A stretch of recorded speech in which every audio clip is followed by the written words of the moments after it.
Ladies and gentlemen, I have the absolute pleasure of introducing Dr. Vikas. Dr. Vikas is the founder and CEO of Harbinger Group, a global tech company. He passionately inspires tech professionals, entrepreneurs, and learners to grow and develop. Dr. Vikas holds a doctorate from Pennsylvania. He is an alumnus of Harvard Business School and IIT Bombay. He holds 2 US patents in his inventions in education. The founder and CEO of Harbinger Group, a global tech company.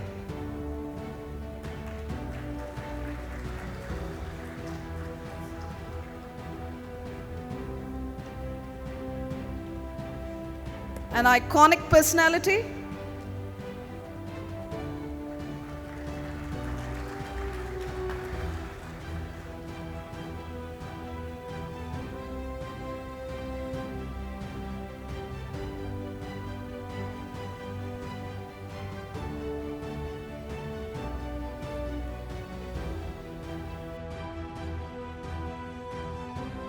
Hope everyone can hear me here. How many of you are hungry? That's good. I want hungry people here.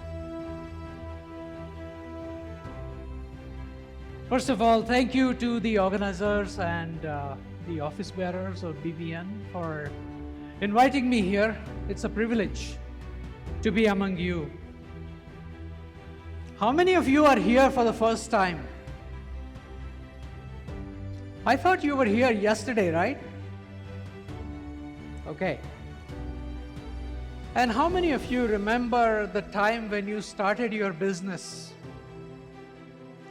You still remember that, right?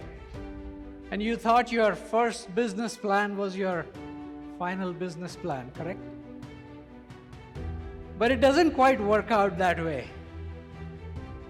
Reality is a harsh editor. Business plans are beautiful, but they change when reality kicks in. Of late, in my industry, reality is working really hard to change business plans. And I find that interesting because technology shifts, markets expand and shrink, economies boom and tank, and we, the founders, are in the middle of it. In conferences like this, we talk about branding, marketing, leadership, valuation, scaling. But rarely do we talk about the founder who must evolve underneath all of this. How many of you have been in business for more than 5 years? Raise your hands. Wow, look at that. We must appreciate them. Let's give them a round of applause here. It's not easy to stay in business that long because change plays its games, and these people have to sustain themselves through that. I want to take you back to the year 2000 and the decade thereafter. My company provided product engineering services in a very competitive market. But we were different because we had our own product. And this product was used by thousands of organizations for digital learning and talent development. We were very proud of it. It was our pride, it was our identity. And then it told the world we were good not only at engineering, but with learning and talent. Sometime down the line, the ground suddenly shifted. Apple announced that they were going to withdraw support for Flash, a technology by Adobe. Soon after, Flash was sunset by Adobe. They were not going to support it anymore. And our entire product was developed on Flash. This was an extraordinary moment for us because we could protect our product by redeveloping it. That would have taken a lot of money and time. Or we could have just given up, which was unthinkable. The loss was in both directions. For me personally, what really bothered me was, of course, there was a business problem, but it felt like something that we were really good at was slipping out of our hands. We were losing our identity. We were stuck in a box. And that is when someone in the middle of all that tension said, what if? What if we decided not to protect our product, but instead take this expertise in learning and talent and apply it to our product engineering services? Suddenly the room lightened. Nothing changed. We didn't succeed overnight, but we knew where to put our first step. We found a direction. Growth came much later, but confidence came first. This year, my company completed 35 years in business.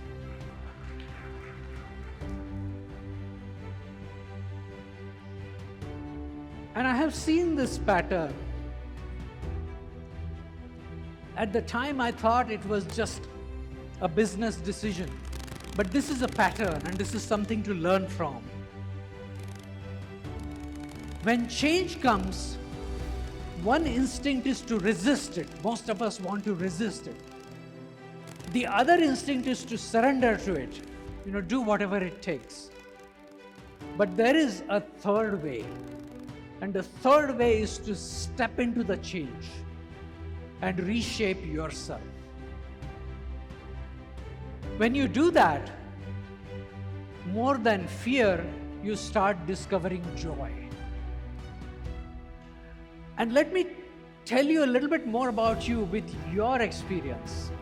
Imagine that tomorrow you're meeting with a client for one of your largest deals, one of your biggest orders, or you're presenting to a banker or an investor, right? And you're talking to them about raising funds. Or a customer has called you to discuss a price you have quoted that you know is higher than usual. What happens before the meeting? Your body shrinks, your palms sweat, your breath accelerates, your mind starts racing. In your mind, you think, maybe I have lost the deal already. You're not there yet, you're still in your head. But when you are in your head, fear keeps multiplying. Right? And then the meeting starts. You say something, they respond. You look around. Now these are real people. They are not the executives you had imagined.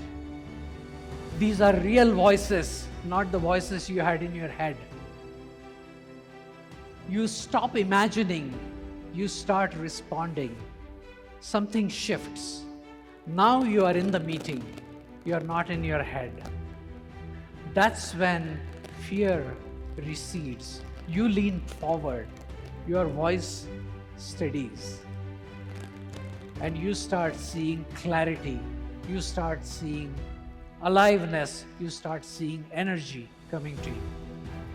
This is the way, the third way, where you step into the change. Don't fear it from outside, don't resist it from outside. Step into it. Go into the meeting, start talking. That's when joy comes to you. This pattern repeats in different places, different cities, different people.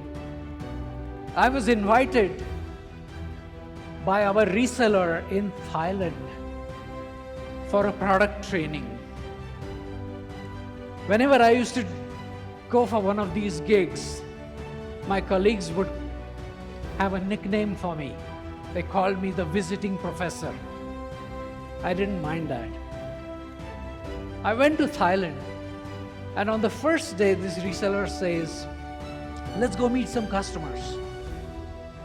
And I'm a little rattled, because I have prepared my slides, I have got this course, I have made a plan to teach, I've crossed time zones to come to teach, and here I am in front of his customer. To make it worse, they're talking in Thai. I don't follow a word. They share jokes and laugh, and I'm kind of awkwardly smiling. So with nothing to do, I'm just looking around, and on the table, I find a book. And this book is about instructional design, and it's illustrated with examples from our product. The same book on the table of the next customer and the next. I asked this reseller, who wrote this? And he tells me, I did. In that moment, the visiting professor became a student. In that one moment, I learned something about marketing that I could never unlearn. This is the pattern that repeats.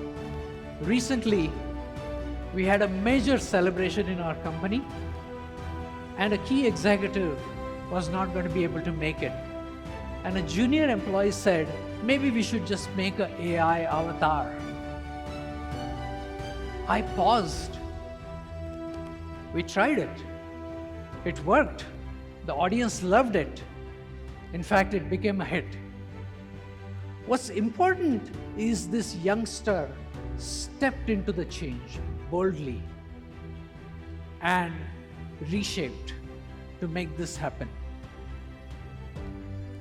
So, there is the type of entrepreneur, and maybe you are that, who doesn't resist change, but also doesn't surrender to change, but steps right inside the change and reshapes himself or herself and discovers new capabilities, discovers joy. I wanted to name this pattern, and for a long time, I kept asking myself, what's with resist, surrender, rejecting both these, and saying reshape? And I decided to call it joyful reinvention. Because for years we have been told that reinvention requires grit, it requires hard work. Yes, it does require grit, it does require hard work, but grit alone is tiring. Joy is energizing, it is renewing. And that is why if you see the entrepreneurs that really grew, they grew because change energized them. It did not drain them. They thrived on change. They didn't simply survive. If this sounds interesting, I want to give you something where we come to your story. Not right now, but maybe sometime during the coming week. Give yourself 2 minutes, just 2 minutes. Do this practice. Ask yourself a question. What is it that has been bothering me lately? A demanding customer? A new competitor? An unpredictable supplier? What is it that's bothering me lately? And then ask another question. What is this trying to teach me? That's it. 2 minutes per week, 2 questions. And you have started down the path of joyful reinvention.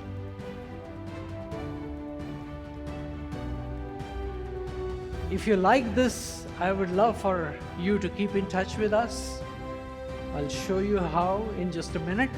But before we close, just look around yourself.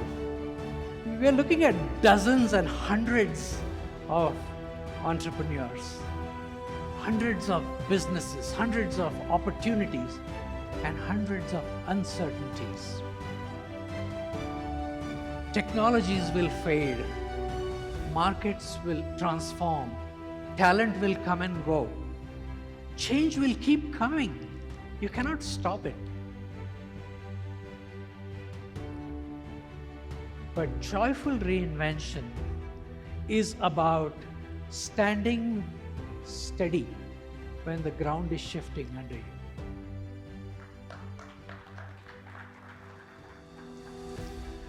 So that change can keep coming, but you keep growing. That is joyful reinvention. Thank you very much.